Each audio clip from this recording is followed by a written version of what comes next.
SC వర్గీకరణలో Relli సామాజిక వర్గానికి తీవ్ర అన్యాయం జరిగిందని జై గౌతమ్ బాబా సంఘం కన్వీనర్ ఎస్ కళ్యాణముని ఆందోళన వ్యక్తం చేశారు. గౌతమ్ బాబా సంఘం, ఏపీ రెల్లి అభివృద్ధి సంఘం, ఇతర రెల్లి సంఘాలతో కలిసి జీవీఎంసీ గాంధీ విగ్రహం వద్ద నిరసన దీక్ష నిర్వహించారు. తొలుత డాక్టర్ బిఆర్ అంబేద్కర్ చిత్రపటానికి పూలమాలలు వేసి నివాళులర్పించారు. రెల్లి గ్రూప్ కులాలకు 2 నుండి 5% వరకు రిజర్వేషన్ కల్పించాలని నినాదాలు చేశారు. రెల్లి ఉపకులాలు ఎప్పుడూ అన్యాయానికి గురవుతూనే ఉన్నాయని కన్వీనర్ కళ్యాణముని, వడ్డాది ప్రకాష్, వడ్డాది గోవిందరాజులు ఆవేదన వ్యక్తం చేశారు.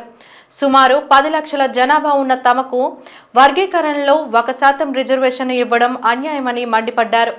ప్రభుత్వానికి తప్పుడు సమాచారం ఇచ్చి తమకు అన్యాయం చేస్తున్నారని అన్నారు. వర్గీకరణలో తమకు జరిగిన అన్యాయంతో తాము తమ భావితరాలు తీవ్రంగా నష్టపోతామని అన్నారు. ప్రభుత్వం స్పందించి రెల్లి గ్రూపు కులాలకు రిజర్వేషన్ పెంచాలని డిమాండ్ చేశారు. కళ్యాణముని ఆధ్వర్యంలో జరిగిన నిరసన దీక్షలో రెల్లి కార్పొరేషన్ మాజీ చైర్మన్ మధుసూదనరావు, రాష్ట్ర రెల్లి సంఘం ఉపాధ్యక్షులు వెంకటరావు తదితరులు పాల్గొన్నారు. రెల్లి కులాలకి ఆర్థికంగా, రాజకీయంగా, సామాజికంగా అన్యాయం జరుగుతుంది. మా చదువు విషయంలో కూడా అన్నిటి విషయంలో మనకు గవర్నమెంట్ గుర్తించట్లేదు. అందులో కూడా ఎస్సీ అనగానే మాలా మాతికలుగా గుర్తింపు వస్తుందా, రెల్లి వాడికి గుర్తింపు రావట్లేదు. అందులో కూడా మన వర్గీకరణ జరిగింది. ఆ వర్గీకరణ కూడా మనకి వక్రీకరణ చేశారు. ఎందుకని మాకు వర్గీకరణ కూడా మేము 5% డిమాండ్ చేస్తాం. కనీసం 2 నుండి 3 కానీ 4 కానీ ఇస్తారంటే అది కూడా ఇవ్వలేదు. ఒకే 1% ఇచ్చారు. ఆ 1% వల్ల మాకు ఇంకా లాస్ట్ టైం మాకు అన్యాయం జరిగింది, ఈసారి కూడా అన్యాయం జరిగింది. కావున మాకు అన్యాయం జరగకూడదని ఈ కమిషన్ని మేము వ్యతిరేకిస్తున్నాం.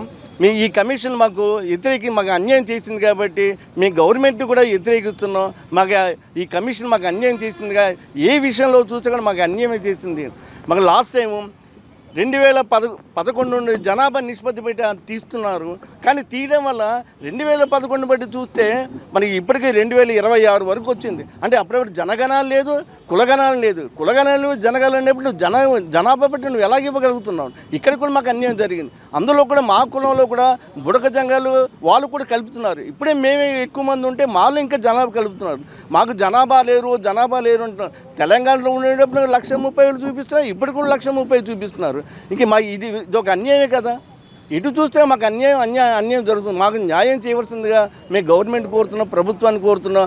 మాకు జరిగే అన్యాయం 1% రిజర్వేషన్ని పెంచమని, భావితరాల పిల్లల భవిష్యత్తుని దృష్టిలో పెట్టుకొని మా వెనుకబడతానని, మా అంటరానితనాన్ని, మా జాతిని గుర్తించి ముందుకు తీసుకెళ్ళమని, రిజర్వేషన్ శాతాన్ని పెంచమని ప్రభుత్వాన్ని కోరుతున్నాం సార్. జై భీమ్, జై రెల్లి సార్. నమస్తే సార్.